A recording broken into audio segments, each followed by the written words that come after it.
یہ جنگ ہونے سے ایک رات پہلے ادھر سے تینوں قبیلوں کے ایک ایک سردار آئے حضور صلی اللہ علیہ وسلم کے پاس, کہا کہ ہم صلح کر لیں گے آپ سے, جنگ نہیں کریں گے, لیکن صلح اس بات پر ہوگی کہ مدینہ طیبہ کی جو کھجوریں سال بھر میں نکلتی ہیں وہ آدھی کھجوریں ہر سال پوری ہمیں دے دی جائیں گی بغیر معاوضے کے. یہ ٹیکس ہے, یہ صلح نامہ ہے. مدینے کے جتنے پھل ہیں آج پوری دنیا کھا رہی ہے. آپ جانتے نہیں ہیں مدینے کی کھجوروں کی برکت کیا ہوتی ہے, اندازہ بھی نہیں ہوگا آپ کو.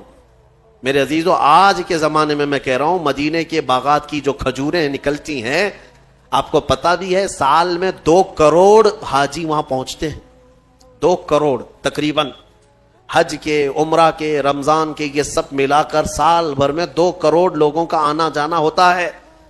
اور 2 کروڑ میں سے ہر کوئی اگر 1-1 کلو بھی کھجور لے جاتا ہے تو 2 کروڑ کلو کھجور صرف مدینے سے نکلتی ہے.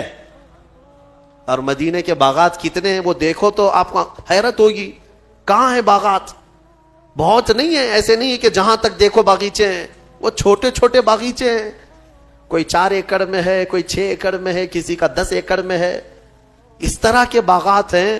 لیکن آج تک ہم نے نہیں سنا کہ سال بھر میں, رمضان میں ہو کہ حج کے موسم میں ہو یا کبھی بھی, حاجیوں کو کبھی کھجور مدینے میں کم پڑی ہو. کبھی نہیں ہوا, بلکہ ایکسٹرا ان کے پاس رہتی ہے ہمیشہ.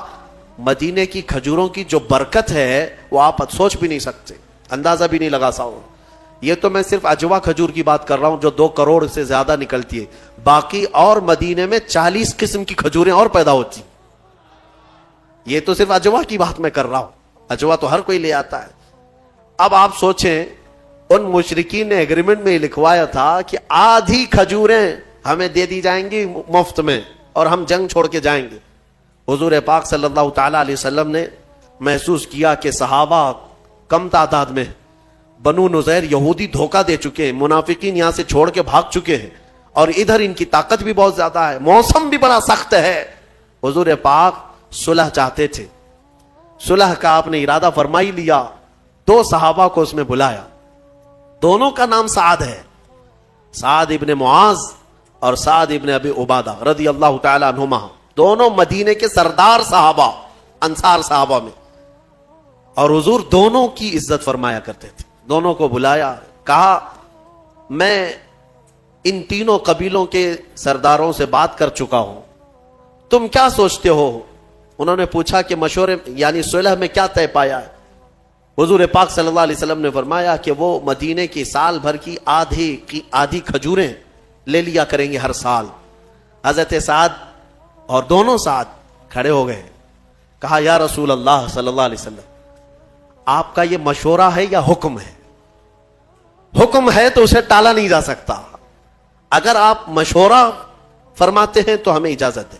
حضور پاک صلی اللہ علیہ وسلم نے فرمایا نہیں, میرا حکم نہیں ہے, میرا مشورہ ہے صلح کرنے کا. تو دونوں صحابہ اٹھے اور وہ ایگریمنٹ کا جو پیپر تھا اس کو اٹھائے اور پھاڑ دیا. حضرت سعد اس دن کہتے ہیں یا رسول اللہ صلی اللہ تعالی علیہ وسلم, جب ہم کفر میں تھے, جب ہم مشرک تھے, تب ان خبیثوں کو ایک کھجور نہیں دیتے تھے, اور آج دولت ایمان ہمارے پاس ہے اور آدھی کھجوروں کی بات کی جاتی ہے. یعنی مدینے کے آدھے, ہم زمانے کفر میں ایک کھجور نہیں دیتے تھے اور آج دولت ایمان ہمارے پاس ہے اور رسول پاک صلی اللہ علیہ وسلم کی سربراہی ہمارے ساتھ ہے, تو پھر آدھی کھجوریں دینا وہ بھی ان لوگوں کے لیے کیا معنی رکھتا ہے؟ انہوں نے پھاڑ دیا. میرے آقا مسکرائے ان کی بات پر. یہ نہیں ہے کہ رسول کے خلاف ہو گئے, بلکہ حضور ان کے جذبے کو دیکھ رہے تھے. اس کے بعد وہی سعد ہیں جن کو کافروں نے اسی جنگ میں تیر مارا تھا, تو حضرت سعد کی پیشانی پر لگا تھا اور خون کا فوارہ جاری ہو گیا اور ان کے ہاتھ بھی کٹ گیا تھا حضرت سعد کا تیر سے. اور حضور پاک صلی اللہ تعالی علیہ وسلم خود ان کا ہاتھ اپنے ہاتھ میں پکڑے رہے. حضرت سعد کا پورا خون اچھل کر میرے آقا کے چہرے پر لگتا تھا. حضور اکرم صلی اللہ علیہ وسلم اس صحابی کو اس قدر محبت فرمایا کرتے تھے. اب سنیے, دوسرے دن ہوا وہی جو حضرت سعد نے چاہا تھا کہ یہ لڑنے کی طاقت ہی نہیں تھی, بلکہ آپس میں گتھم گتھا ہوئے ایک دوسرے سے لڑ پڑے, اور ایسا لڑے کہ ان کے تینوں قبیلوں کے جانور بھدک گئے. کسی کو ان کا گھوڑا لے کر بھاگتا تھا, کسی کو ان کا اونٹ لے کے بھاگتا تھا, پورے میدان میں تتر بتر ہو گئے. جنگ کا نقشہ جو ہے آپس میں جنگ میں تبدیل ہو گیا. اس کو اللہ نے فرمایا وَمَكَرُوا وَمَكَرَ اللَّهُ وَاللَّهُ خَيْرُ الْمَاكِرِينَ. کفار منصوبے بناتے رہتے ہیں اور اللہ خفیہ تدبیر کرتا ہے, اور اللہ کی تدبیر سب سے بہتر تدبیر ہوتی ہے. ختم ہو گئی. یہی جنگ احزاب ہے, یہی جنگ احزاب. اس سے حضور پاک صلی اللہ تعالی علیہ وسلم جب واپس لوٹ رہے تھے, اب سنیے اب مسئلہ کیا تھا. وہ تو بھاگ گئے, بہت سارا مال سب چھوڑ کر مکہ والے بھاگے. اب حضور کو مدینے واپس آنا ہے, مدینے واپس آنا ہے. بیچ راستے میں حضرت جبرائیل آئے, کہا یا رسول اللہ صلی اللہ علیہ وسلم, رب تعالیٰ کی یہ منشا ہے کہ ان مشرکین سے تو آپ نپٹ گئے, وہ بنو نذیر یہودی جو دغا کیے, دھوکہ کیے, ان کے ساتھ بھی آپ جنگ کے لیے یہیں سے نکلے. ایک جنگ ختم ہوئی ہے, ابھی مدینے پہنچے نہیں, پھر جبرائیل امین کا حکم آیا کہ یہیں سے ان کو بھی نپٹا کر کے آ جائیں جو دھوکہ دیے ہیں. بنو نذیر یہ بھی مدینے کے باہر رہتے تھے. ایک قلعے میں بند ہو کر انہوں نے ایگریمنٹ بھی توڑ دیا تھا, بلکہ ہتھیار صاف کر رہے تھے کہ اب مکہ والوں نے تو مدینے حضور صلی اللہ علیہ وسلم کو مار دیا ہوگا, ہم بھی نکلیں گے, ہم بھی ماریں گے, پورا مدینہ ہمارا ہے. وہ سارے شیخ چلی کے پلان پہلے سے بن رہے تھے, انہیں پتہ ہی نہیں میدان میں ہوا کیا ہے. جب وہاں پر وہ سب میٹنگیں چل رہی تھی, ادھر جبرائیل امین حضور سے عرض کر رہے تھے کہ آقا رب تبارک و تعالیٰ کا حکم ہے. اب میرے آقا صلی اللہ تعالی علیہ وسلم نے صحابہ سے پوچھا, 1 مہینے تک جنہوں نے خندق کھودی ہو, بھوکے پیاسے کھڑے ہوں, کئی زخمی ہو چکے, اور اس جنگ کی اختتام کے بعد مدینے لوٹ رہے ہوں, بیچ راستے میں حضور پھر کہیں کہ یہاں سے اور ایک جنگ پہ جانا ہے, کیا کیفیت ہوگی؟ سننے میں تمہیں آسان لگے گا, پریکٹیکلی معلوم پڑے گا. روزے کے عالم میں صبح نکل کر کے کسی جگہ جاؤ, کام کرو, دوپہر میں کوئی آ کر کے کہے یہاں سے اور ایک جگہ جانا ہے, منہ لٹکا لو. ہاں وہ صحابہ 1 مہینے تک وہاں کھڑے رہے بھوکے پیاسے, ایک دن کی بات نہیں. جنگ میں بیچ راستے میں حضور پاک نے پوچھا صحابہ سے کہ میرے صحابہ, جبرائیل آئے اور مجھے اللہ تعالیٰ کا پیغام سنا ہے کہ یہاں سے بنو نذیر کے خلاف جنگ کے لیے ہمیں نکلنا ہے, جنہوں نے دھوکہ دیا ہے مدینے والوں کو, تمہارا کیا خیال ہے؟ صحابہ نے یہ کہا کہ مرہم پٹی کر لیں گے, کھانا پانی پی کر کے کھا کے آئیں گے, بیویوں سے بات کر کے آ جائیں گے, گھر بار دیکھ کے آئیں گے, مہینہ بھر ہوا. حضور نے جب پوچھا کہ تمہارا کیا خیال ہے, صحابہ کہتے ہیں یا رسول اللہ دیر کس بات کی, چلے یہیں سے چلتے. ایک صحابی نے بھی یہ نہیں کہا کہ مدینے جانا ہے, مدینہ 5 کلومیٹر ہے, وہیں سے میرے آقا کے ساتھ چل پڑے. قرآن نے اسی لیے ان صحابہ کے بارے میں کہا ہے رضی اللہ عنہم ورضوا عنہ, اللہ ان سے راضی ہوا اور یہ اللہ سے راضی ہوئے. یہ یوں ہی نہیں, اللہ تعالیٰ ان صحابہ سے کیوں راضی تھا کہ انہوں نے اپنی جانیں جوخم میں ڈالی ہیں لیکن شکایت کبھی نہیں کیا, بھوک بھی برداشت کیا, پیاس بھی برداشت کیا, مصیبتیں بھی برداشت کی, لیکن شکایت کبھی نہیں کیا. بنو نذیر کی جنگ میں بھی گئے اور پھر اس قلعے کا محاصرہ کیا. وہ تو میاں مٹھو بنے ہوئے پہلے سے پلان بنا رہے تھے, ان کو ایسا لگ رہا تھا ہم مار ڈالیں گے, کاٹ ڈالیں گے, ختم کر ڈالیں گے. حضور پاک باہر کھڑے صحابہ کے ساتھ, ان کو بلایا آ جاؤ. انہوں نے کہا ہم جنگ کریں گے. حضور پاک صلی اللہ علیہ وسلم کی طرف سے حکم ہوا کہ ہم جنگ نہیں کرنا چاہتے, تم آ جاؤ, تم سب نے دھوکہ دیا, ایگریمنٹ توڑے. اندر سے ان لوگوں نے پلان بنا کر کے یہ کہا کہ چلو لڑتے ہیں جتنے ہیں. کیا لڑ پاتے محمد عربی صلی اللہ علیہ وسلم کے ان شیروں کے ساتھ. نیچے آئے, دوپہر تک نہیں ہوئی کہ سب کے سب وہیں ڈھیر ہو گئے, کئی قیدی بن گئے اور کئی مارے گئے, اور اس کے بعد اس علاقے کو, اس اڈے کو بھی ہمیشہ کے لیے ختم کر دیا گیا, بنو نذیر. اب مدینہ طیبہ میں نبی پاک صلی اللہ تعالی علیہ وسلم کی اسی سلطنت کا اسٹیبلشمنٹ ہوا جو آج تک ہمارا مرکز اسلام ہے. حرزہ سرائیاں مدینے کو خراب کرنے کی اس وقت سے کوششیں ہوتی رہی, جنگیں یوں ہی نہیں ہوئی ہیں, وجہ تو کچھ تو رہی ہے. کوئی بھی جہاد میرے پاس لا کر کے دکھاؤ, میں اسباب بتاتا ہوں, اس کے ریزن بتاتا ہوں کہ کیوں ہوئی, تب تمہیں پتا چلے گا کہ انصاف اور حق کس کی طرف ہے. یقیناً میرے آقا صلی اللہ علیہ وسلم رحمت للعالمین ہے.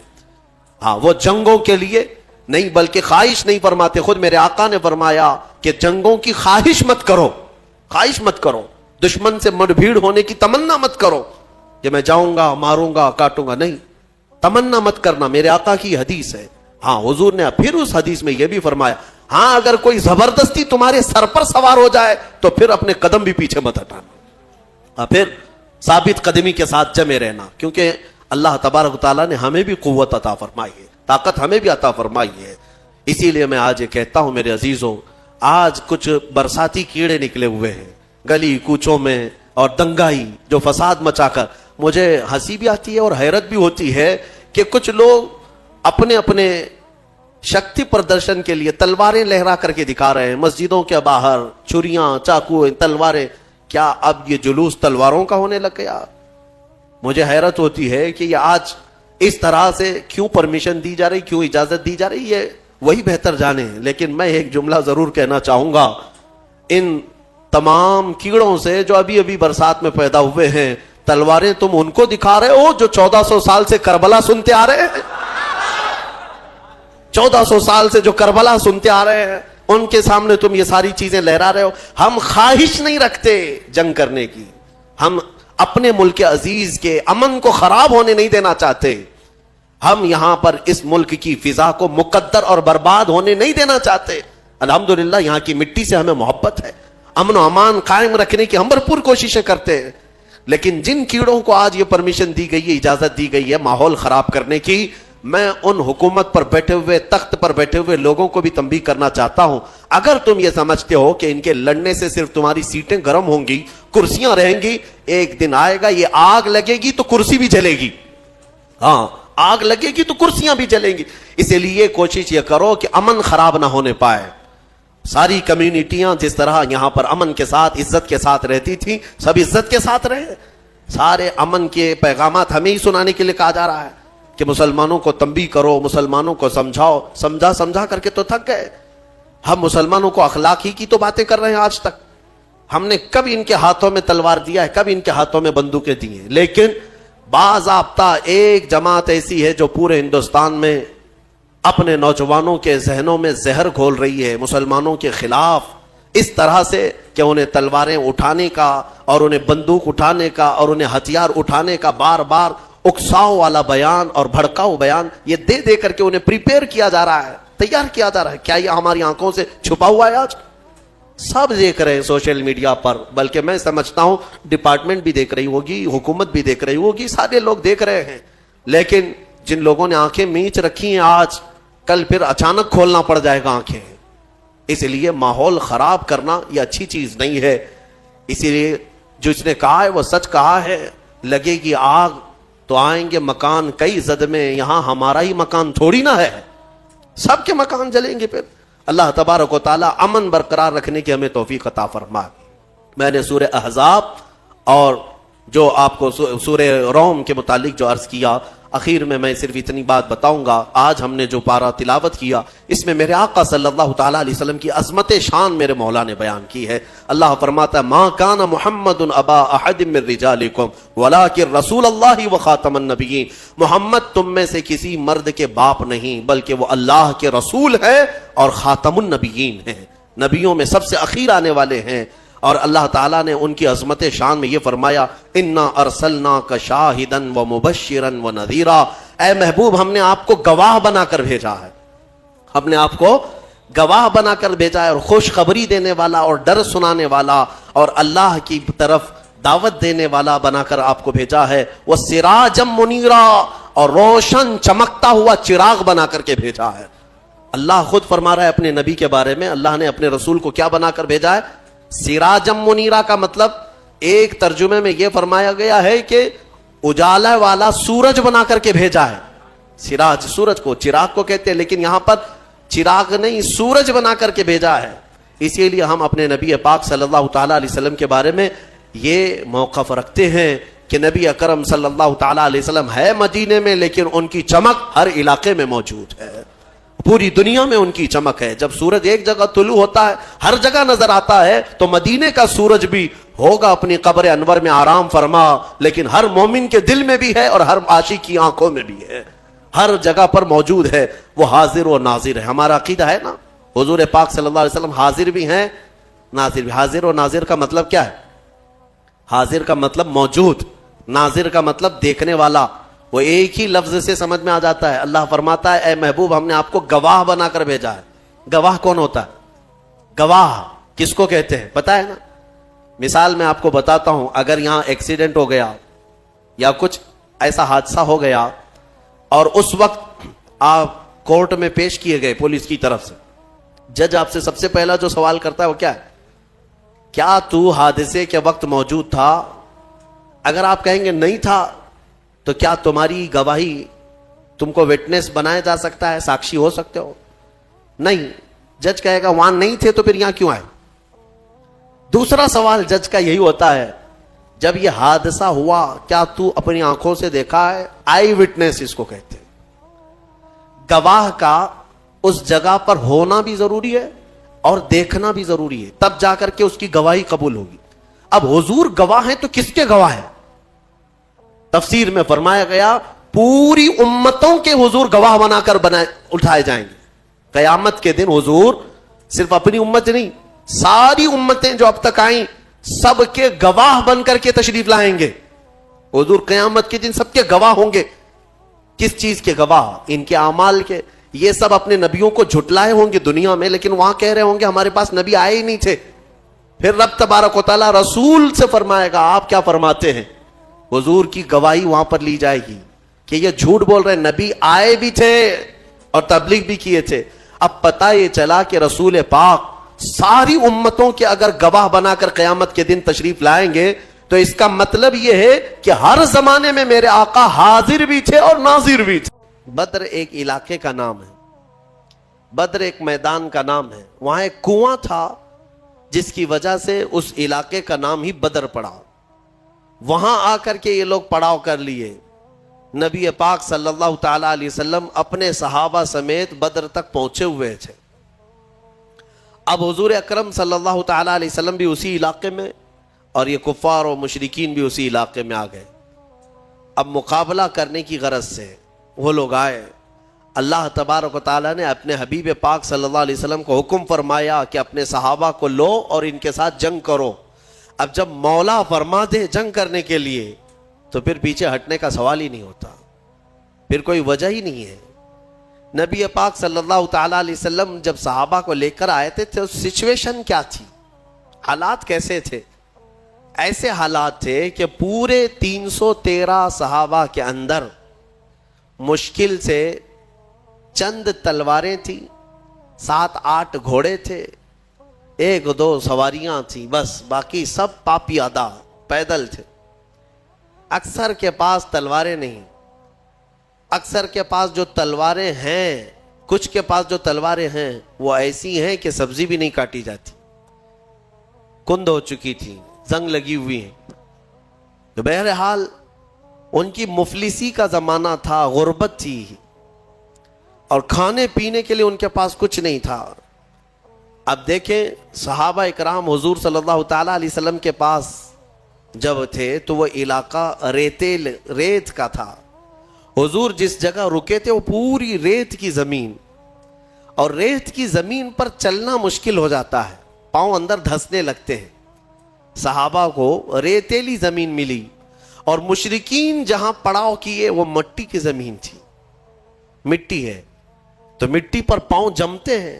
تو اس بات کی خوشی پہ وہ ناچ رہے تھے کل جب جنگ ہوگی تو ان کے پاؤں اکھڑ جائیں گے, چل ہی نہیں پائیں گے میدان میں, اور مشرکین پورے میدان میں جمے رہیں گے مٹی کی. اب بہت ساری چیزیں انہی کی حمایت میں نظر آتی ہیں, حالات ایسے لگتے ہیں کہ ساری فتح ان کی ہوگی. وقت سے پہلے ایسا محسوس ہوتا ہے جب طاغوتی طاقتیں سامنے آتی ہیں تو اکثر ایسا لگتا ہے کہ سارا اب ان کے ہی پاس ہے, ہمارا کیا ہونے والا ہے. اب میں آپ کو مقابلے کے اعتبار سے بتاؤں, ادھر 313 نہتے ہیں, ساز و سامان نہیں, سواریاں نہیں, بدلے میں مقابل میں 1000 سے زیادہ سب کے سب ہتھیار سے لیس, ٹرینڈ پہلوان ان کے پاس, ہاتھی گھوڑے اونٹ سواریاں ان کے پاس, بلکہ ان کے کھانے کے لیے پورے اونٹ ذبح ہو رہے تھے رات کو. اور جب کھانا ان کا پکتا تھا رات بھر طبلے بجاتے تھے, رقص کرتے تھے, ڈانس کرتے تھے, کیونکہ جیت کا اور فتح کا غرور ایسا تھا، سب کچھ تو ان کے پاس تھا۔ اب صحابہ جو دیکھ رہے تھے تو انسانی فطرت کا تقاضا ہے نا کہ سامنے بڑی طاقت کو دیکھ کر کے کیا محسوس کریں گے آپ؟ صحابہ کرام رضوان اللہ تعالیٰ علیہ مجمعین حضور صلی اللہ تعالیٰ علیہ وسلم کے پاس آئے، کہا یا رسول اللہ صلی اللہ علیہ وسلم کیا جنگ فرض ہو گئی؟ حضور نے فرمایا ہاں۔ اب نبی اکرم صلی اللہ تعالیٰ علیہ وسلم نے صحابہ کے چہرے کو دیکھا اور سب کو جمع کیا۔ رات کو ایک خطبہ دیا حضور نے۔ خطبے میں کیا فرماتے ہیں؟ یہ کل جنگ ہونے والی ہے، اس سے پہلے رات کو خطبہ دیتے، مغرب کے بعد یا عشاء کے قریب۔ حضور اکرم صلی اللہ علیہ وسلم نے خطبہ دینے کے بعد ارشاد فرمایا، اے میرے صحابہ، میں تمہیں اختیار دیتا ہوں، یہاں تک تو تم میرے ساتھ آئے، اب حالات ایسے ہیں کہ دشمن بڑی تعداد میں ہے سامنے، ہتھیاروں سے لیس ہیں، تم میں سے اگر کوئی ابھی رات کو جانا چاہے واپس تو وہ مدینے کے راستے واپس جا سکتا ہے۔ میں پوچھتا ہوں تمہارا کیا مشورہ ہے اس سلسلے میں؟ اب وہاں جو صحابہ تھے اس میں حضرت مقداد بن اسود ایک صحابی ہیں، کھڑے ہوتے ہیں، کہتے ہیں یا رسول اللہ صلی اللہ علیہ وسلم، ہم بنی اسرائیل نہیں ہیں کہ جیسے موسیٰ علیہ السلام سے ان کی قوم نے کہا تھا اذهب انت وربک فقاتلا انا ہاہنا قاعدون، ایک قوم کے مقابلے میں جانا تھا، موسیٰ علیہ السلام اپنی قوم کو بلا رہے تھے تو ان کی قوم نے کیا کہا تھا؟ موسیٰ آپ اور آپ کا خدا جائیں، ہم یہاں سے بیٹھ کے دیکھیں گے جنگ کیسی ہوتی ہے۔ حضرت مقداد کہتے ہیں یا رسول اللہ، ہم وہ بنی اسرائیل نہیں ہیں جو اپنے نبی سے کہیں کہ تم اور تمہارا خدا جا کر لڑیں، ہم امت محمدیہ ہیں، ہم آگے بڑھیں گے، اگر آپ کے پسینے کا قطرہ گرے گا ہمارا خون کا قطرہ گرے گا۔ نبی اکرم صلی اللہ تعالیٰ علیہ وسلم کے بعد صحابہ ایک کے بعد دیگرے کھڑے ہوتے رہے اور پھر کہنے لگے یا رسول اللہ، ہمارے ماں باپ، ہمارے اولاد، ہمارے مال و متاع سب آپ پر قربان ہے، یہاں آنے کے بعد پیچھے ہٹنا یہ جوانوں کی شان نہیں ہے۔ صحابہ کے اندر وہ جوش تھا، وہ جذبہ تھا، نہ صحابہ نے کبھی ہتھیاروں کی طرف دیکھا، نہ تلواروں کا دیکھا، نہ ساز و سامان دیکھا، بلکہ صرف دیکھا محمد ہمارے ساتھ ہیں، رسول پاک صلی اللہ علیہ وسلم ہمارے ساتھ۔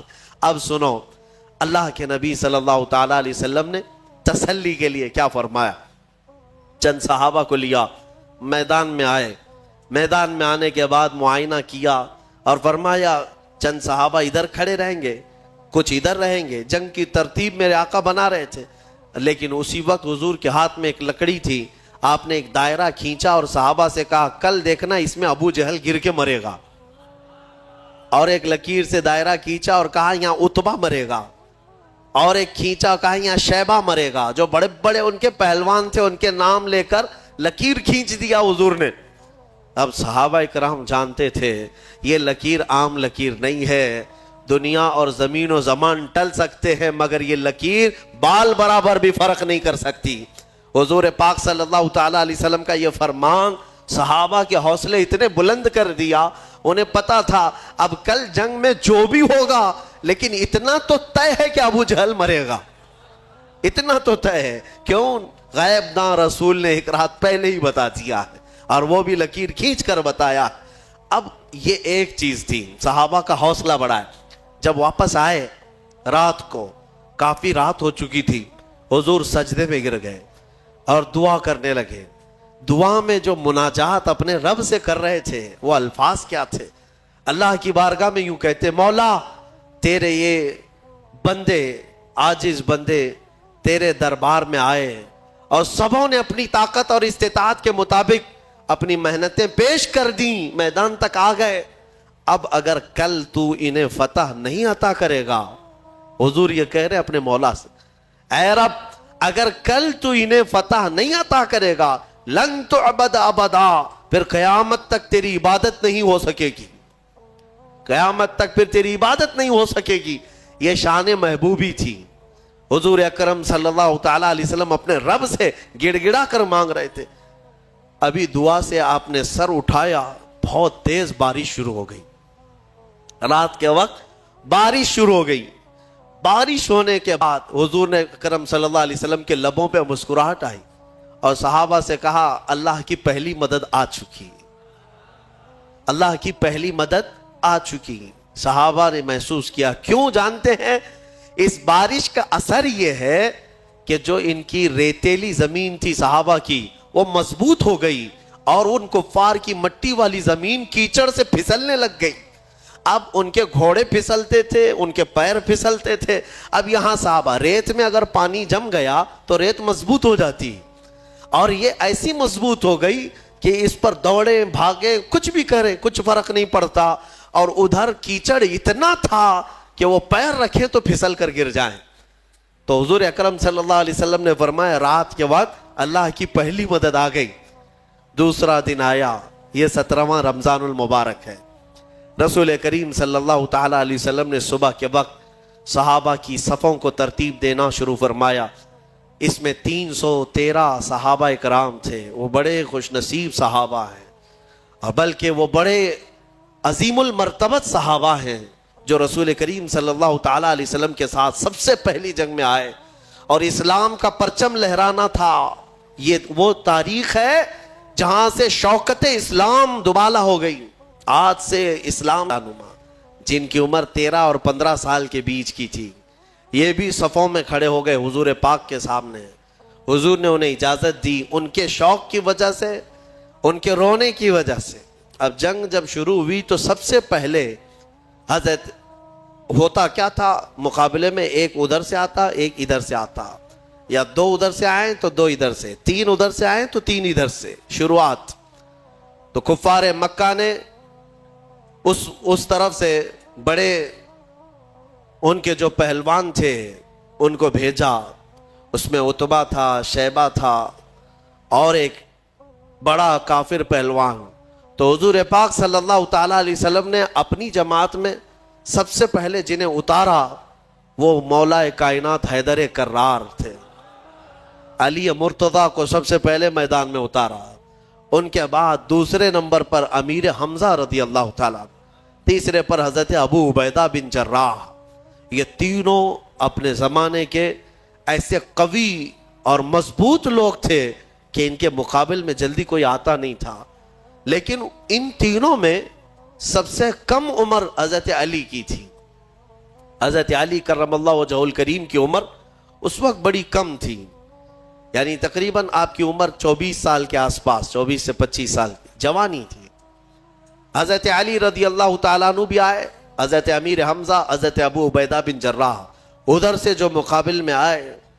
تو سب سے پہلے جب مقابلہ ہوا تو حضرت امیر حمزہ رضی اللہ تعالیٰ عنہ کے مقابل میں جو آیا تھا وہ ایک ہی وار میں ختم ہی ہو گیا. اور حضرت علی کے مقابل میں جو پہلوان آیا اس نے لڑنے سے انکار کیا, کہا کہ میں بچوں سے نہیں لڑوں گا, میرے مقابل کا کوئی بڑا آدمی بھیجا جائے. کیونکہ حضرت علی کی عمر چھوٹی تھی, اس نے کہا کہ میں چھوٹی عمر والوں سے, بچوں سے نہیں لڑوں گا.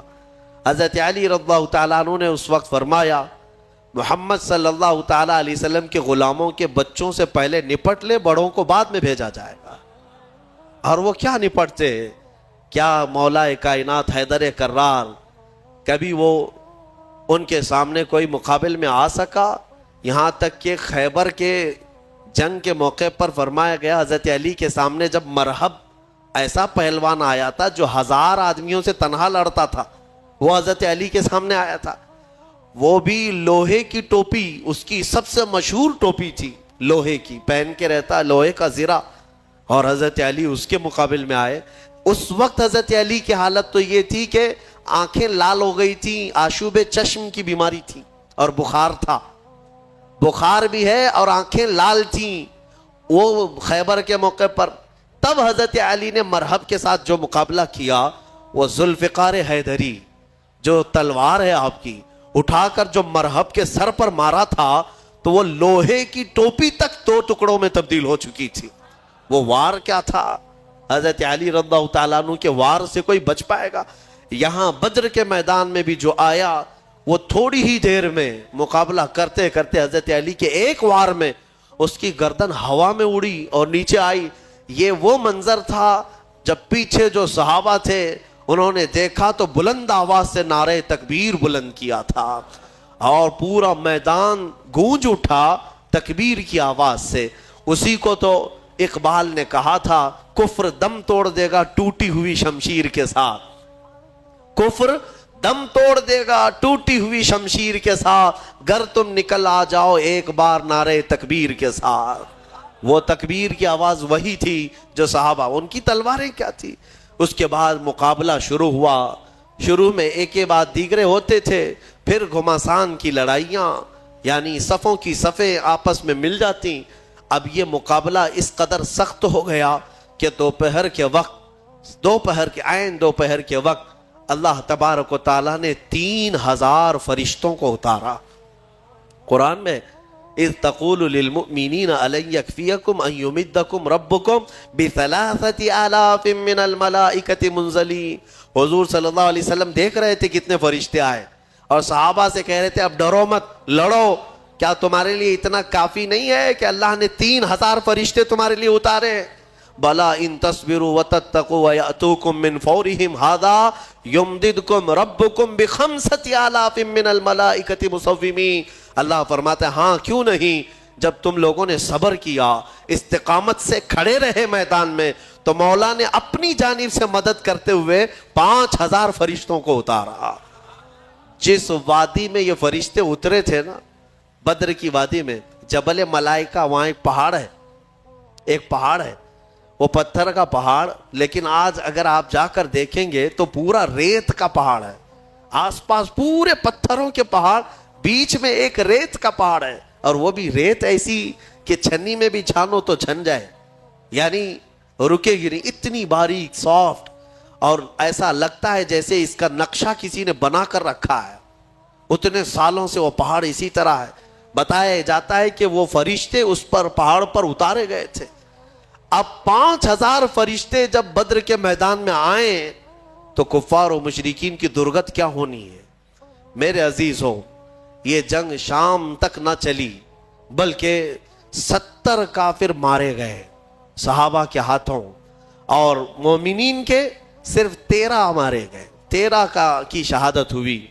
14ویں ایک صحابی تھے جو زخمی ہو گئے اور راستے میں ان کا انتقال ہوا۔ کل ملا کر کے 14 شہید ہوئے صحابہ 13 جنگ میں، اور ان 13 میں تو 2 بچے ہیں، حضرت معاذ اور معوذ، باقی 11 جوان۔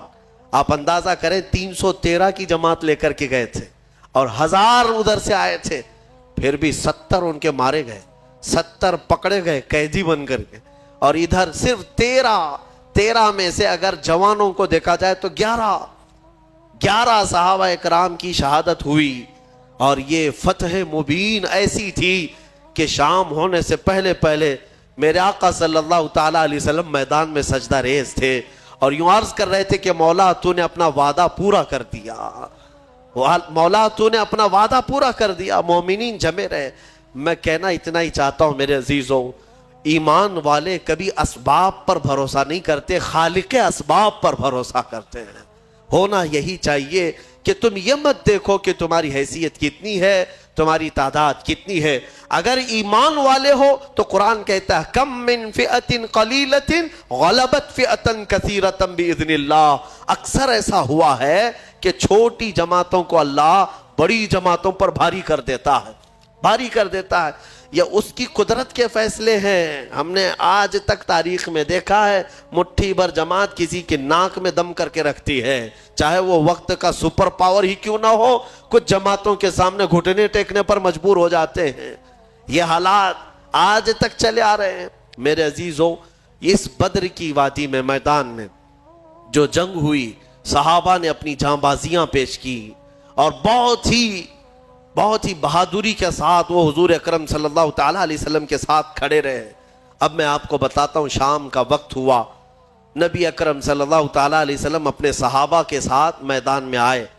سارے بھاگ چکے تھے، جو بچے ہوئے تھے ساز و سامان سب چھوڑ کر بھاگے، جتنا لائے تھے مکہ سے کھانے پینے کے لیے سب میدان میں چھوڑ کر مکہ بھاگ گئے۔ 140 تو یہاں رہ گئے نا، باقی سب جان بچا کر بھاگے مکہ کی طرف۔ اب شام کے وقت جب حضور پاک صلی اللہ علیہ وسلم اپنے صحابہ کی لاشیں جمع کی ہے، شہداء کی، انہیں دفن کیا گیا، اب پھر صحابہ کے ساتھ میدان میں آتے ہیں۔ صحابہ کہتے ہیں ہم سب سے پہلے ڈھونڈ رہے تھے کہ ابو جہل کہاں مرا ہے, یا عتبہ شیبہ مرے ہیں یا نہیں مرے ہیں. جا کر کے دیکھا تو ابو جہل بھی مرا ہوا پڑا تھا. صحابہ کہتے ہیں ہم نے اس کے مرنے کی جگہ دیکھی تو رات کو کھینچی ہوئی وہ لکیر ویسی تھی, ایک بال بھی باہر نہیں گرا تھا, یعنی ایک انگلی بھی اس کی باہر نہیں تھی, اسی گھیرے کے اندر وہ گر کر مرا ہوا تھا. تم کیا سمجھتے ہو نبی پاک صلی اللہ تعالیٰ علیہ وسلم کو علم غیب نہیں ہے؟ اللہ تبارک و تعالیٰ نے اپنے رسول کو وہ سارے علوم عطا کیے جو جو نبی پاک نہیں جانتے, سارے علوم اللہ نے انہیں عطا کر دیے. اب انہوں نے اپنا قصیدہ لکھا تھا, لیکن جو پہلا شعر ہے, پہلا مصرع, اس کا ایک ہی مصرع ان سے بن پایا تھا, دوسرا مصرع نہیں بنا تھا. مولا صلی وسلم دائما ابدا, بس اتنا ہی مصرع بنا تھا, دوسرا نہیں تھا. وہ خواب میں میرے آقا کو سناتے رہے مولا صلی وسلم دائما ابدا, رک جاتے. نبی پاک نے ارشاد فرمایا بوسری اس کا اگلا مصرع میری جانب سے ہے, علی حبیبک خیر الخلق کلہم. اور اس کے بعد ان کے جسم پر اپنا ہاتھ پھیرا اور رات کو اپنی ایک چادر اٹھا کر شرف الدین بوسیری کو عطا کیا. خواب کی بات ہے, خواب کی بات ہے. اور نبی کریم صلی اللہ تعالی علیہ وسلم کی وفات کے 700 سال بعد کا واقعہ ہے, حضور کے پردہ فرمانے کے 700 سال بعد کا واقعہ ہے. شرف الدین بوسیری کہتے ہیں صبح جب میری آنکھ کھلی پورے گھر میں ایک عجیب سی خوشبو مہک رہی تھی, اور جب میں اٹھنے کی کوشش کیا تو دیکھا نہ میرے ہاتھ میں فالج ہے نہ پیر میں فالج ہے, جسم صحیح سلامت ہے. خواب کی بات خواب ہوتی ہے, لیکن شرف الدین بوسیری کہتے ہیں میرا جسم بھی سلامت تھا, اور پھر میں غور سے دیکھتا ہوں تو میرے بستر پر رات کو عطا کی ہوئی میرے مصطفیٰ کی چادر بھی موجود تھی. 700 سال بعد وہ نبی مشکل کشائی کرتے ہیں. یہی بزرگوں کا عقیدہ لے کر کے بریلی کے امام نے ہمیں عقیدہ دیا تھا, ان کے اپنے پیٹ سے لایا ہوا عقیدہ نہیں ہے. بریلی کا عقیدہ وہی ہے جو صحابہ کا عقیدہ تھا. ایک صحابیہ اپنے بیٹے کو لے کر کے آئی بارگاہ مصطفیٰ میں, کہا یا رسول اللہ یہ بولتا نہیں ہے, یہ گنگا ہے, بچپن سے نہیں بولتا, اس کے لیے کچھ فرمائیں. 8 سال کا ہو گیا, بولنے کی طاقت نہیں ہے, اب دوا کیا کی جائے؟ جس کی زبان چلتی ہی نہ ہو, پیدائشی بولتا نہ ہو.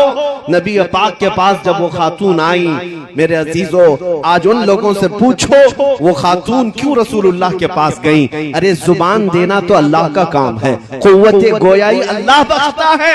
صحابیہ تو مصطفیٰ کے دربار میں آئی ہے یہ عقیدہ دینے کے لیے, دیتا اللہ ہی ہے, دروازہ مصطفیٰ کا ہوتا ہے, کیونکہ میرے آقا نے فرمایا ہے انما انا قاسم واللہ یعطی, اللہ دیتا ہے اور میں تقسیم کرتا ہوں. وہ صحابیہ قریب آئیں حضور پاک صلی اللہ علیہ وسلم کے پاس اپنا بیٹا لے کر کے. حضور نے کیا علاج فرمایا؟ نبی کریم صلی اللہ تعالی علیہ وسلم نے کیا علاج فرمایا؟ کچھ نہیں, اس چھوٹے سے ننھے سے بچے کو قریب بلایا اور پوچھا اس بچے سے کہ من انا, بیٹے اے لڑکے بتا میں کون ہوں. وہ جو پیدائشی گنگا تھا وہ بچہ بول پڑا اشہد انک محمد رسول اللہ, میں گواہی دیتا ہوں کہ آپ محمد صلی اللہ علیہ وسلم اللہ کے رسول ہیں. اسی عقیدے کو ہمارے امام نے فرمایا تھا کون دیتا ہے دینے کو منہ چاہیے, دینے والا ہے سچا ہمارا نبی. اور بریلی کا عقیدہ یہی ہے جس کو ہم عاشقان رسول فالو کرتے ہیں. شافی و نافی ہو تم, وافی و کافی ہو تم, درد کو کر دو دوا تم پہ کروڑوں درود. یا رسول اللہ بے ہنر و بے تمیز کس کو ہوئے ہیں عزیز, ایک تمہارے سوا تم پہ کروڑوں درود. گرچہ ہے بے حد قصور تم ہو عفو و غفور, بخش دو جرم و خطا تم پہ کروڑوں درود. خلق کے حاکم ہو تم, رزق کے قاسم ہو تم, جو ملا تم سے ملا تم پہ کروڑوں درود. عزیزان گرامی وقار, آج بات میں یہاں سے شروع کر چکا ہوں اور آپ کو یہ بتانا چاہتا ہوں کہ ہماری زندگی کا اہم عنوان ہے نام مصطفیٰ کی عزت کی حفاظت. اقبال نے کہا آبرو ما ز نام مصطفیٰ, ہم سب کی عزت و آبرو مصطفیٰ کے نام سے وابستہ ہے. ہر چہ دری دنیا باد مصطفیٰ, جو کچھ بھی اس دنیا میں ہے وہ میرے مصطفیٰ کے بعد ہے. بے شک زندہ باد. چاہے وہ ہماری ماں ہو، ہمارا باپ ہو، ہمارا استاد، ہمارا پیر، دنیا کا کوئی رشتہ ہو، جو بھی ہوگا وہ میرے مصطفیٰ کے بعد. اس عقیدے کے ساتھ آج ہمیں جینا ہے. اور شاید آج لوگوں میں اسی بات کو لے کر کے کچھ کمزوریاں آئی ہیں. آج جو دنیا میں ہماری آزمائشوں کا دور چل رہا ہے، خصوصیت کے ساتھ ہمارے اس ملک میں دیکھنا، ہمارے ہزاروں مسائل ہیں، لیکن سب سے زیادہ چھیڑ خانی جس مسئلے سے ہوتی ہے وہ ناموس رسالت کا مسئلہ ہے، میرے مصطفیٰ کی عزت کا مسئلہ ہے. اس کی وجہ یہ ہے کہ یہ ظالم جانتے ہیں مسلمان کے لیے جان سے بھی بڑھ کر کے کوئی چیز ہے تو نبی پاک کی عزت کا مسئلہ. اور اس پر اگر مسلمانوں میں ٹھنڈی دیکھنے کو ملی، اگر مسلمانوں کے درمیان خاموشی دیکھنے کو ملی، تو دنیا یہ سمجھ جاتی ہے کہ اب یہ قوم مردہ ہو چکی ہے، ان کے اندر اب زندگی باقی نہیں رہ گئی. یہ پھر ہمارا چیر پھاڑ اور آپریشن شروع کر دیتے ہیں.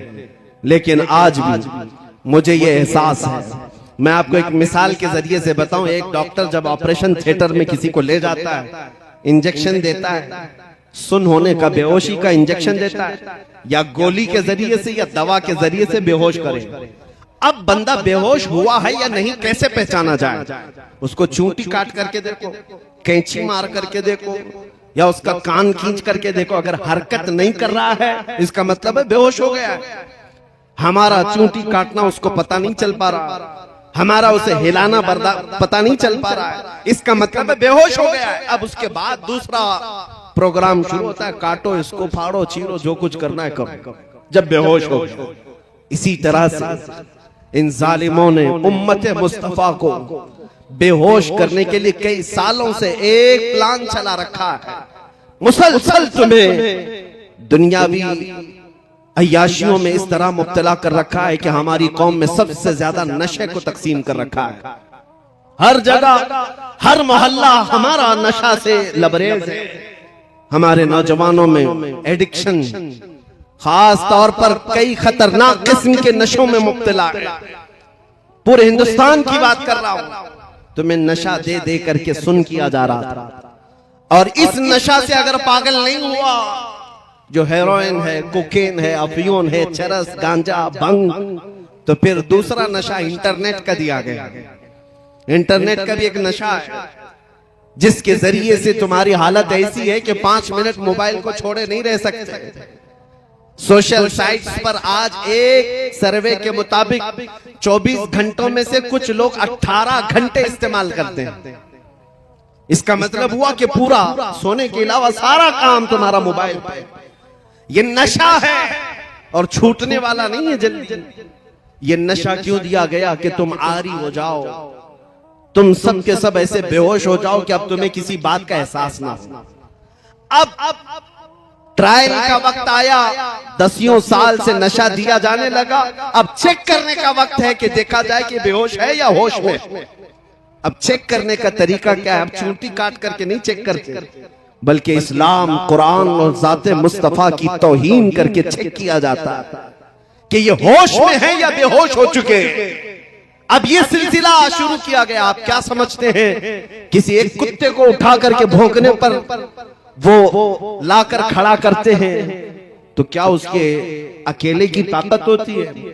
یہ گوفے میں بیٹھے ہوئے بھیڑیوں کی اتنی طاقت نہیں ہوتی. یہ حکومت کی سپورٹ کے ساتھ بڑی بڑی لابیاں ان کے پیچھے، ایجنسیاں ان کے پیچھے ایک گستاخی کرنے کے لیے خریدے جاتے ہیں اور لا کر کھڑے کیے جاتے ہیں، صرف یہ ٹیسٹ کرنے کے لیے کروڑوں مسلمان ہمارے دیے ہوئے نشے میں مدہوش ہو گئے یا ابھی بھی زندہ ہیں. عربوں کو دیکھا، عرب سو گئے. عربوں میں اب کوئی ہوش نہیں ہے، وہاں کوئی گستاخی کرے نہ کرے انہیں کچھ فرق نہیں پڑتا. ان کے پڑوسی ملک فلسطین کو خون میں نہلا دیا جائے انہیں پتہ نہیں چلتا. شام تباہ ہو جائے، یمن برباد ہو جائے، عراق ٹوٹ جائے، جل جائے، عربوں کے کانوں میں جوں تک نہیں رہتی.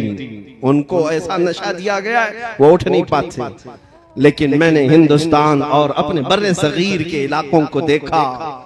10 سال سے اگرچہ تم نے ہماری قوم کو نشہ دیا ہوگا چاہے وہ ہیروئن، کوکین، افیون، بھنگ، چرس کے ساتھ، یا پھر انٹرنیٹ کی زمین پر پورنوگرافی اور گندی تصویروں کے ساتھ ان کو نشہ میں ایڈکٹ کیا ہوگا، لیکن اب بھی مجھے یہ یقین ہے کہ ہماری قوم مسلم ہندوستان میں پوری مری ہوئی نہیں ہے۔ اس کی وجہ یہ ہے جب کبھی کوئی کتا کہیں سے بھونکتا ہے، ہر محلے سے آواز آتی ہے لبیک یا رسول اللہ۔ یہ تمہارا لبیک کا نعرہ لگانا اس بات کی علامت ہے کہ یہ قوم ابھی مردہ نہیں ہے، ابھی زندہ ہے۔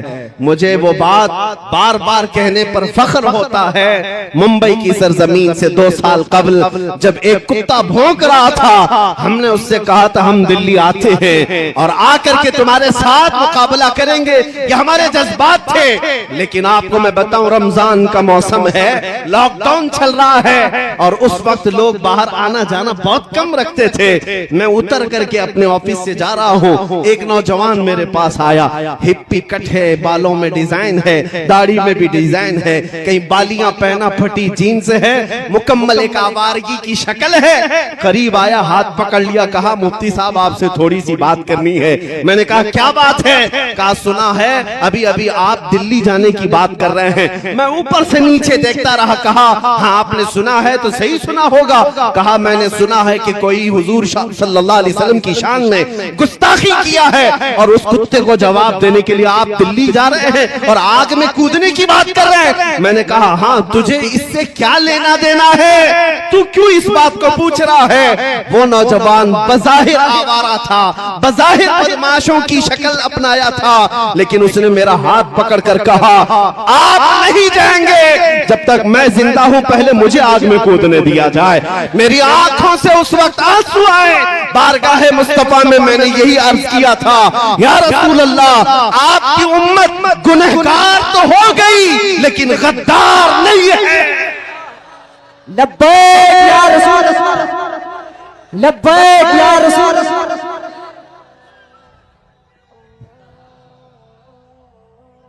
یا رسول اللہ، لبیک۔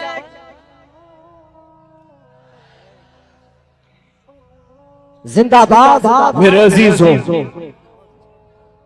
یہی زندگی جو تمہارے درمیان ہے یہ ظالموں کو کھائے جا رہی ہے۔ ان کو ہم نے پچھلے 70 سالوں سے 80 سالوں سے لوٹ لوٹ کر کے ختم کیا، لیکن زندگی کی رمق ابھی بھی باقی ہے۔ آج رات کے 12 بج چکے ہیں یا 1 بج چکے، اتنی رات کو یہ بھرا مجمع ایسی جوانی دکھا رہا ہے جیسے دن کا شباب لگتا ہو۔ کیوں؟ یہ کسی نیتا کا جلسہ نہیں ہے، یہ 100-200 روپے کے لیے جمع کیا ہوا ووٹوں کا مجمع نہیں ہے۔ اور آپ کو پتا ہونا چاہیے سارے نیتا مل کر کے بھی اگر کوئی مجمع اکٹھا کریں تو ایسا جمع کر سکتے ہیں کہ دوپہر میں ہرا پٹا، شام میں نیلا پٹا، پھر رات کو لال پٹا، وہ بدل بدل کر کے پٹے استعمال کرنے والے مجمع تو جمع کر سکتے ہیں۔ لیکن میں انہیں دعوت فکر دیتا ہوں، آؤ نیتا جی رات کے اس مجمع کو ایک بار دیکھ لو۔ یہ پیسوں سے بلایا ہوا نہیں ہے، بلکہ یہاں کو ہر آیا ہوا یہ عزم لے کر کے آیا ہے، بات بن پڑی تو میرے مصطفیٰ کے قدموں میں گردن بھی نچھاور کرو۔ زندہ باد۔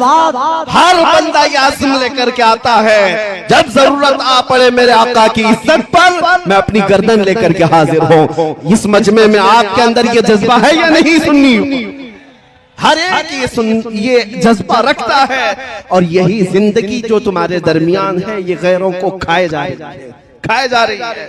آپ نے کبھی محسوس کیا یہ سپریم کورٹ کے ریٹائرڈ ججوں کی سروے رپورٹ ہے، Sri Krishna report, Sachar committee report, کئی رپورٹیں ہیں جو مسلمانوں کے حالات زار پر بنی ہوئی۔ ہندوستان میں مسلمانوں کے حالات کیا ہیں؟ توجہ، رپورٹوں میں یہ کہا گیا ہے کہ یہ قوم اتنی بیکورڈ ہو گئی ہے، دلت سماج سے بھی نیچے کی زندگی گزار رہی ہے۔ ان کے اندر ایجوکیشن 2.5% رہ گیا ہے، یعنی 100 میں سے صرف 2.5 لوگ پڑھے لکھے ہیں۔ یہ سب رپورٹ ان کی ہے، پڑھے لکھے نہیں ہیں، ان کے اندر سیاست کا شعور نہیں ہے، کہیں پر بھی چلے جاتے ہیں۔ رپورٹ میں یہ بھی ہے غریبی کی سطح سے نیچے کی زندگی گزار رہے ہیں. رپورٹ میں یہ بھی ہے کہ سب سے زیادہ کم جاب میں یہی لوگ ہیں, ڈپارٹمنٹ میں عہدے میں ان کا کوئی نمائندہ زیادہ نہیں ہے, ان کی قیادت بھی نہیں ہے کہ کسی ایک پر متفق ہوتے ہیں. ساری رپورٹیں موجود ہیں. ہم نے بھی دیکھا, سروے کو دیکھا, یہ قوم اتنی کمزور ہے, 14% ہے اور ٹوٹی بکھری ہوئی ہے. ایجوکیشن کی کمی ہے, سیاست کی کمی ہے, اقتدار میں نہیں ہے, عہدوں میں نہیں ہے, قیادت مفقود ہے. پھر دوسری بات یہ ہمیں فکر میں لاتی ہے, جب اتنی ٹوٹی پوٹی جماعت ہے تو پھر آج ہر الیکشن کا مدعا مسلمان ہی کیوں بنتا ہے, اور سارے ٹی وی چینل ہم پر ہی بھونکتے کیوں؟ ایسے چینل ہیں ان کی دکان ہمارا نام لیے بغیر چلتی نہیں. ہاں, صبح سے شام تک کوئی بھی نیوز چینل ہو, اذان, داڑھی, ٹوپی, برقع, مسجد, مینار, سارا نیوز اسی میں بھرا ہوا ہے. کیوں؟ ارے ہندوستان میں اور بھی قومیں جیتی ہیں, یہاں سکھ بھی ہیں, عیسائی بھی ہیں, پارسی بھی ہیں, جین بھی ہیں, لیکن ہر شو میں ہم ہی ہم ہیں.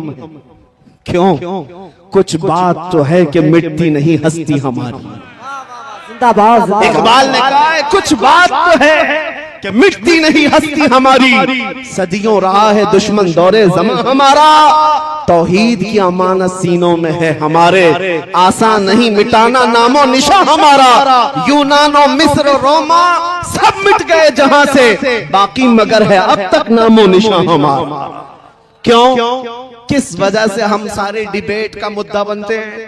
ساری جگہ پر ہاٹ ٹاپک کون ہے؟ ارے جن کے پاس پوری میجورٹی ہے ان کو بھی جیتنے کے لیے ہمارا نام لینا پڑتا ہے. ہمارا نام قوم میں اگر لوگوں کے اندر جذبات بھڑکانا ہے تو یہاں پر لڑانے کے لیے بھی ہمارا ہی نام لیا جاتا ہے.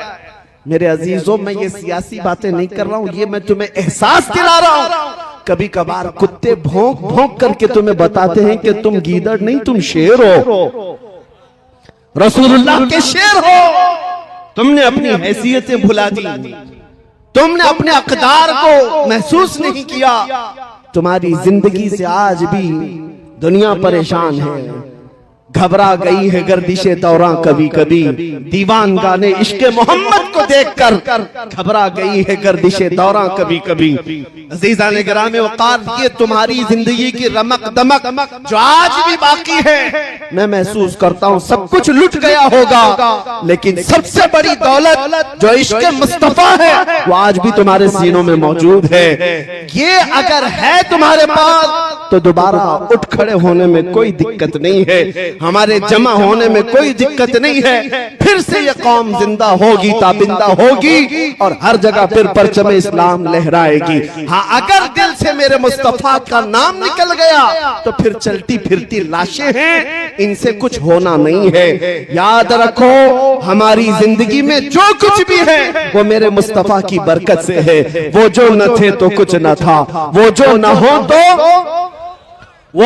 ہو تو ہر سنی جانتا ہے, وہ جو نہ ہو تو کہاں پر ہماری زندگی میں بھی وہ جو نہ ہو تو, ہماری ہر چیز میں وہ جو نہ ہو تو.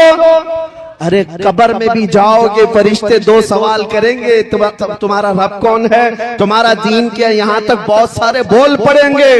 تیسرا سوال جو فرشتوں کا ہے, حضور کو دکھا کر کے ہی پوچھیں گے ان کے بارے میں کیا کہتا تھا. وہ جو نہ ہو تو قبر میں بھی تمہیں وہاں پر بھی ضرورت ہے, اور وہیں آ کر کے منافق پھنس جاتا ہے. ان کو چھوڑا تو پھر تمہاری قبر میں بھی خیریت نہیں ہے. حشر میں چلو اٹھے, وہاں تو حساب کتاب کا دن ہے. آدم علیہ السلام سے لے کر عیسیٰ علیہ السلام تک قوم پوری مخلوق پھرتی رہی, خلیل و نجی مسیح و صفی سبھی سے کہیں نہ بنی.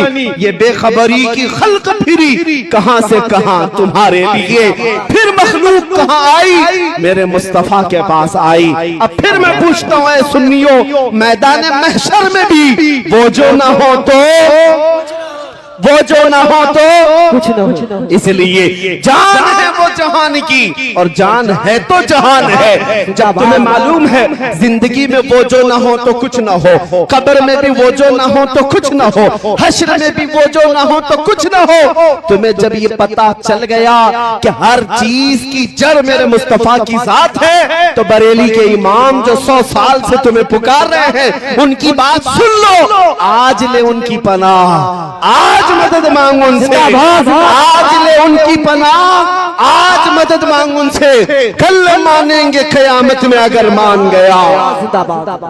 یاد رکھو میرے عزیزو، حضور پاک صلی اللہ تعالیٰ علیہ وسلم کو چھوڑ کر زندگی میں کچھ نہیں ہے۔ صحابہ تابعین رضوان اللہ علیہم اجمعین اس عظمت کے پہلو کو سمجھ چکے تھے، اس لیے انہوں نے دنیا کو ٹھوکر مار دی تھی۔ جانتے ہیں ان کے نزدیک کسی بھی چیز کی اہمیت نہیں تھی۔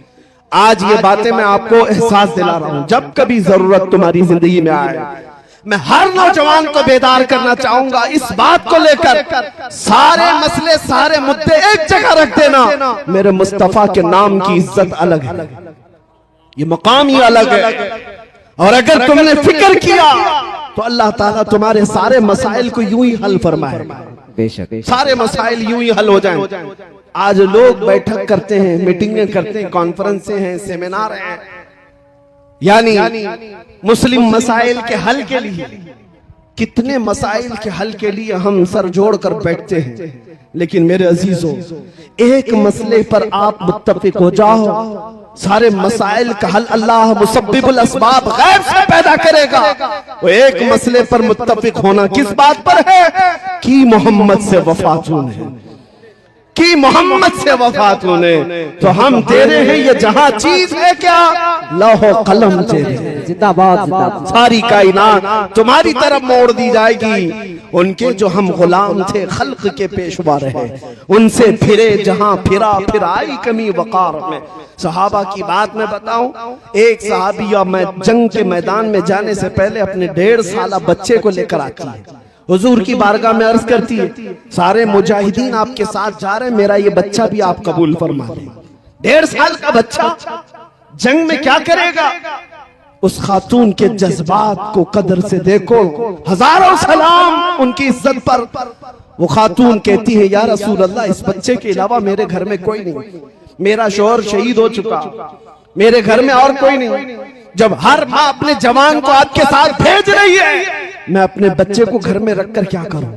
1.5 سال کا بچہ لائی، لیکن کیا کرنا، کیا یہ جنگ کرے گا؟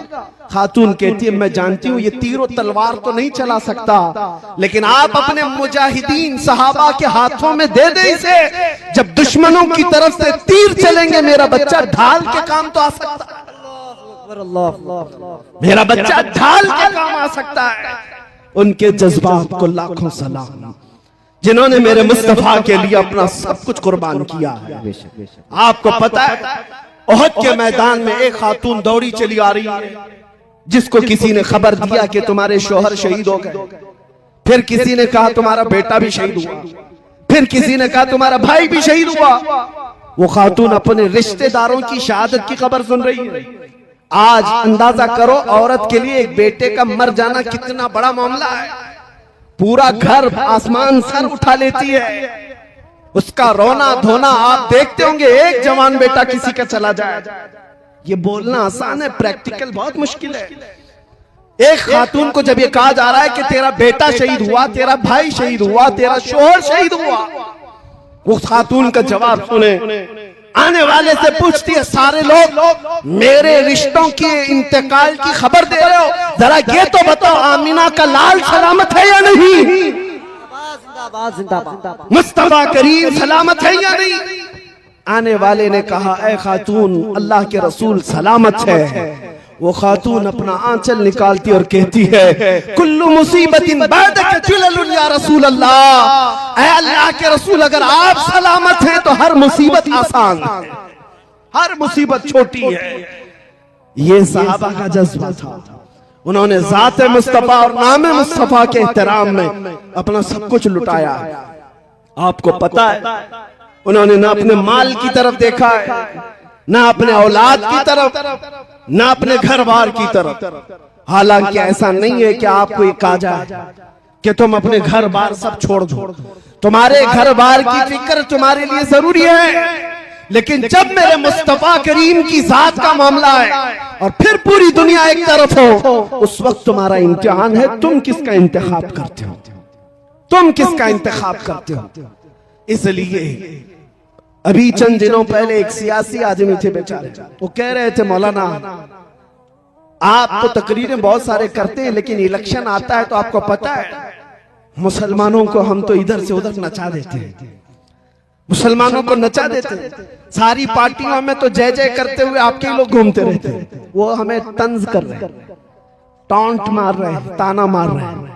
میں نے کہا ہو سکتا ہے آپ 500 روپے دیتے ہوں گے تو آپ کے پاس بھی جاتے ہوں گے، پھر کوئی دوسری پارٹی والا 1000 دیتا ہے تو اس کے پاس بھی جاتے ہوں گے. یہی آپ کہہ رہے ہیں نا. انہوں نے کہا سب جگہ تو یہ جھنڈے لے لے کر کے جاتے ہیں اور پیسہ وصول کرتے ہیں. میں نے کہا ہوتا ہوگا، مانتا ہوں میں یہ بات کہ ہمارے نوجوان یا کوئی بھی جوان جاتے ہوں گے اس پارٹی میں اس پارٹی میں پیسہ لاتے ہوں گے. میں نے کہا کان کھول کر کے سن لو، مجھے یہ یقین ہے ہمارے معاشرے کے متقی پرہیزگار آدمی کی بات نہیں کرنا، ایک جاہل سے جاہل لڑکے کو بھی کھڑا کر دینا میرے ساتھ. سیاسی آدمی سے میں نے کہا آپ بھی اگر میری اس بات سے اتفاق رکھتے ہیں تو میرا ساتھ دیں گے انشاءاللہ. ان سے میں نے یہی کہا ہوتا ہوگا 500 1000 میں ادھر ادھر در بدلو پن، لیکن کبھی ایسا کرو کسی محلے سے ایک عام جوان کو لا کر کھڑا کرو، جاہل سے جاہل آدمی. تم 1 کروڑ روپے لے کر کھڑے رہنا، پارٹی کی بات مت کرنا، پارٹی کی بات مت کرنا. اس ایک جاہل جوان کے سامنے 1 کروڑ روپے ادھر رکھو، ایک طرف گنبد خضرا کی تصویر رکھو اور پھر پوچھو اس سے کہ تجھے یہ چاہیے یا یہ چاہیے. میں ان سے کہا میں بغیر دیکھے وجدان میرا کہتا ہے، یقین میرا کہتا ہے ہندوستان کے شمال سے لے کر جنوب تک، مشرق سے مغرب تک ہمارے محلوں میں جینے والا ایک عام بچہ بھی یہ کہے گا لے جا تیرے 1 کروڑ کی دولت. میں ٹھوکر مارتا ہوں اپنا سب کچھ گنبد خضرا کل بھی تھا اور آج بھی ہے، میرے نبی سے میرا رشتہ کل بھی تھا اور آج بھی ہے. بتلا دو گستاخ نبی کو غیرت عوامی زندہ ہے، ان پہ مر مٹنے کا جذبہ کل بھی تھا اور نعرہ نعرہ رسالت.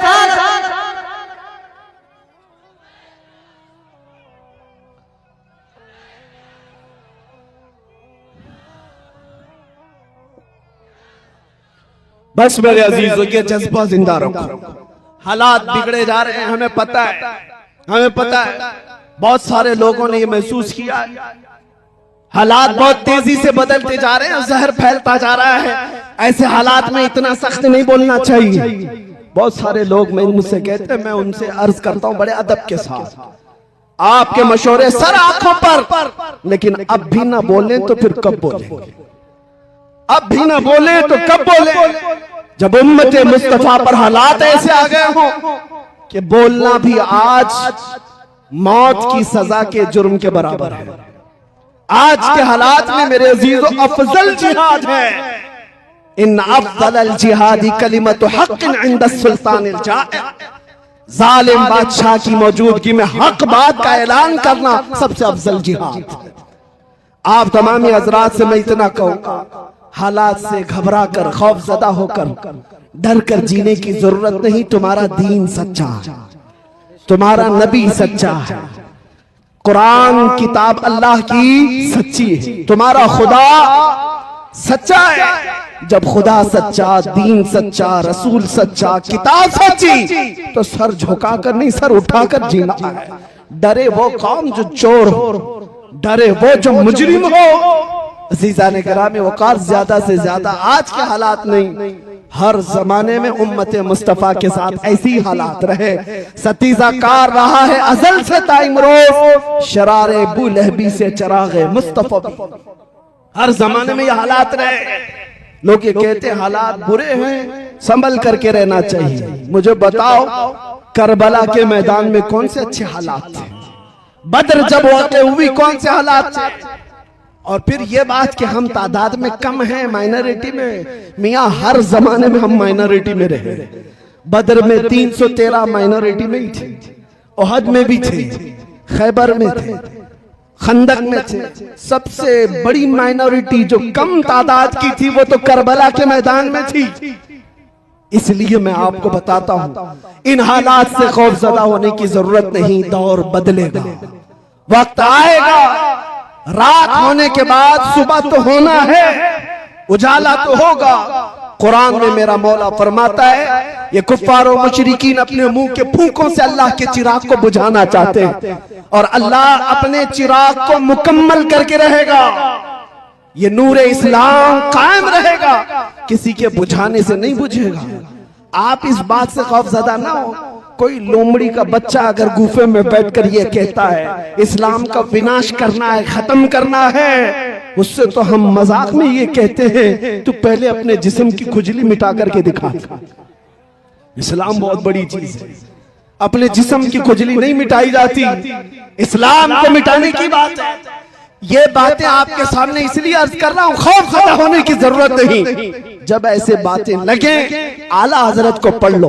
امام اہل سنت فاضل بریلوی فرماتے ہیں خوف نہ رکھ رضا ذرا، تو تو ہے عبد مصطفیٰ، تیرے لیے امان ہے، تیرے لیے امان ہے۔ حضور تاج الشریعہ بدر الطریقہ فرماتے ہیں مجھے کیا فکر ہو اختر، میرے یاور ہے وہ یاور، بلاؤں کو جو میری خود گرفتار بلا کر۔ اس لیے آج کے حالات کے مطابق صرف اتنا ہی کہوں گا، کچھ دیر کی خاموشی ہے پھر شور آئے گا، کچھ دیر کی خاموشی ہے۔ امام مہدی کو آنا ہے یا نہیں ہے؟ اسلام کے اس آغوش میں پلنے والا ہر بچہ جانتا ہے میرے آقا کا فرمان ہے ایک زمانہ آئے گا جب امام مہدی کا ظہور ہوگا اور ہر گھر سے پھر پرچم اسلام لہرائے گا۔ عیسیٰ علیہ السلام کو آنا ہے یا نہیں؟ یا سب کا عقیدہ ہے میرے عزیزو، آنا ہے، ابھی وہ دن آنے ہیں۔ اسی لیے میں کہتا ہوں کچھ دیر کی خاموشی ہے پھر شور آئے گا۔ آج کتوں کا وقت ہے، کل ہمارا دور آئے گا انشاءاللہ العزیز۔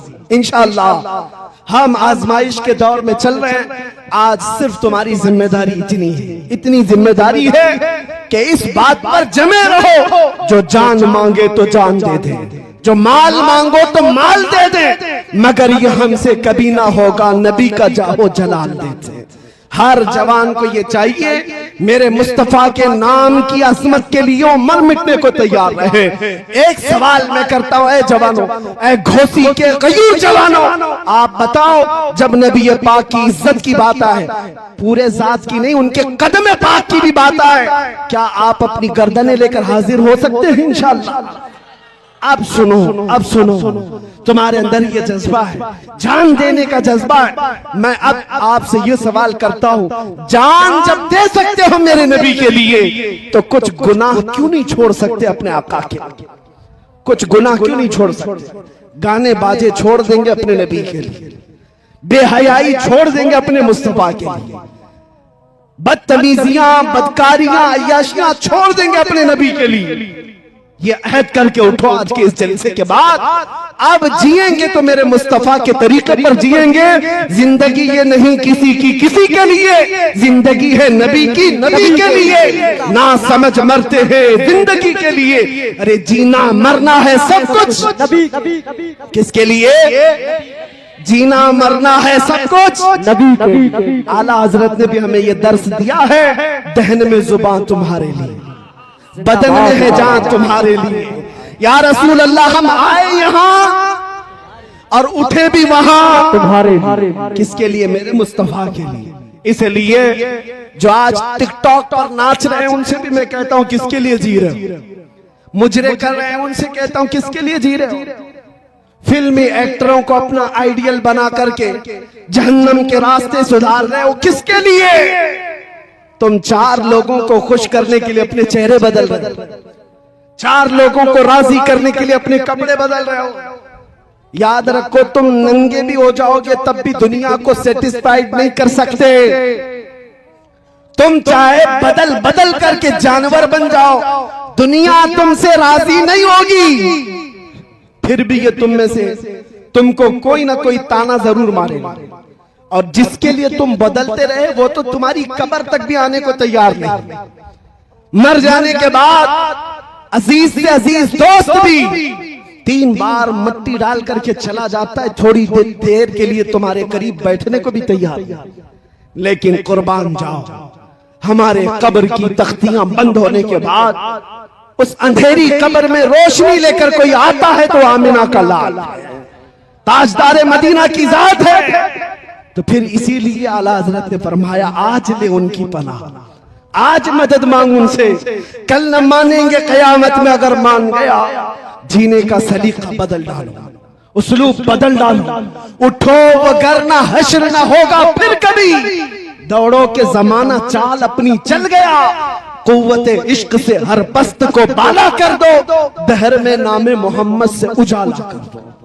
بس میری تقریر کا خلاصہ، میری گفتگو کا حاصل کلام اور لب لباب یہی ہے عزیزان گرامی وقار کہ علماء سے قریب، اہل سنت و جماعت سے قریب، اور عشق رسول کی بنیادوں پر جینا سیکھ جاؤ۔ ہر بچہ یہ عزم کر کے اٹھے گا میں سو جاؤں یا مصطفیٰ کہتے کہتے، کھلے آنکھ صلی اللہ کہتے کہتے، جس دن تمہاری صبح و شام عشق مصطفیٰ میں ڈوب پڑ کے ہونے لگ جائیں، پھر ایک انقلاب آئے گا، انقلاب آئے گا، ہر گھر سے پھر صدا آئے گی لبیک یا رسول اللہ، لبیک یا رسول اللہ، لبیک یا رسول اللہ۔ آپ یہ مت سمجھنا کہ صرف ایک زبانی نعرہ ہے، بلکہ یہ صرف نعرہ نہیں ہے، اچھے اچھے خیموں کے چولہے ہلا دینے والے الفاظ ہیں، بڑی بڑی طاقتوں کو زیر و زبر کرنے والی یہ نعروں کی گونج ہے، تمہیں اندازہ بھی نہیں۔ ایک مولانا صاحب ہمارے پاس آئے، یو پی کے ہی تھے، یو پی کے متعلق ہمیں بار بار ڈرایا جاتا ہے، جب بھی میں ممبئی سے یو پی کے کسی جلسے میں آتا ہوں سب ہم سے کہتے ہیں یو پی جا رہے ہیں، یو پی میں بڑے حالات خراب ہیں، یہاں تو بلڈوزر چلتا ہے، یہاں بڑے حالات خراب ہیں۔ ہم ان سے ایک ہی بات کہتے ہیں، سب سے زیادہ کیا ہوگا؟ بلڈوزر ہی چلائیں گے، اس سے زیادہ کیا ہے؟ اس سے زیادہ کچھ نہیں۔ انہیں ابھی پتا نہیں ہم بلال حبشی کے وارثین ہیں، زندہ باد۔ انہیں ابھی پتا نہیں خبیب ابن عدی ہمارے اکابر میں سے ہیں، اور انہیں یہ پتا نہیں انگریز اس سے بھی بڑے کام کر چکے۔ کفایت علی کافی رحمت اللہ تعالیٰ علیہ کو گرفتار کر کے ان کے جسم پر استری پھیرا تھا 7 دن تک، گرم استری پھیرتے تھے، اور پھر جب چمڑی جل جاتی تھی تو نمک چھڑکتے تھے، لیکن اس عالم ربانی نے ہر تکلیف گوارا کر لی، انگریزوں کی بیعت قبول نہیں کی، انگریزوں کی حکومت کی حمایت نہیں کی، یہاں تک کہ پھانسی کے پھندے پر چڑھایا گیا کفایت علی کافی کو۔ بلڈوزر والے سنو، ابھی بھی علماء حق موجود ہیں، کفایت علی کافی کے وارثین ہیں۔ جس دن کفایت علی کافی کو سولی پر چڑھایا جا رہا تھا، ان سے پوچھا جا رہا تھا آخری کوئی خواہش ہے؟ تو کفایت علی کافی نے کہا آخری خواہش صرف اتنی ہے، ایک بار میرے مصطفیٰ کی نعت پڑھ لو، اور پھر گنگنانا شروع کیا، کوئی گل باقی رہے گا نہ چمن رہ جائے گا، پر رسول اللہ کا دین حسن رہ جائے گا، سب فنا ہو جائیں گے کافی وہ، لیکن حشر تک نام حضرت کا زبانوں پر چلن رہ جائے گا۔ آپ کو پتا ہے 3,000 انگریزوں نے مل کر کے کفایت علی کافی کو مراد آباد میں پھانسی پر چڑھا دیا تھا۔ 1857 غدر کا معاملہ ہے، اور انگریز 8 دن تک جشن مناتے رہے کہ ہم ایک عاشق رسول کو ختم کر دیں۔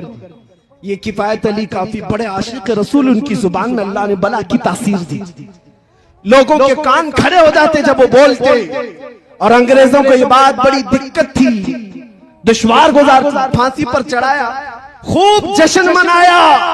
ان ظالم کتوں کو پتا نہیں میرے مولا کا قانون کیا ہے، دستور قدرت کیا ہے۔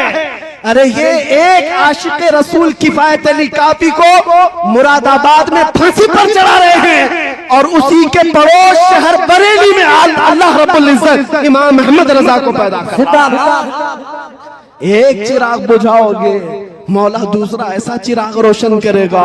پھر وہ بریلی کا امام کھڑا ہوا اور اپنے نو کے قلم سے ایسا بھرنے لگا عشق رسول کہ چپے چپے سے پھر آواز آنے لگی، ڈال دی قلب میں عظمت مصطفیٰ، سیدی اعلیٰ حضرت پہ لاکھوں سلام۔ زندہ باد، ایسا عشق بھر دیا جب دنیا بھونک رہی تھی نبی کو کیا کہنا چاہیے، اتنا کہنا چاہیے اتنا کہنا چاہیے، تب وہ ہمیں اپنے قلم سے عقیدے بھر بھر کر دے رہا تھا۔ اتنا کہنا اتنا کہنا چھوڑ دو، یوں کہو اس بارگاہ میں سرور کہوں کہ مالک و مولا کہوں تجھے، باغ خلیل کا گل زیبا کہوں تجھے، تیرے تو وصف عیب تناہی سے ہے بری، حیران ہوں میرے شاہ میں کیا کیا کہوں تجھے، لیکن رضا نے ختم سخن اس پہ کر دیا، خالق کا بندہ خلق کا آقا کہوں تجھے۔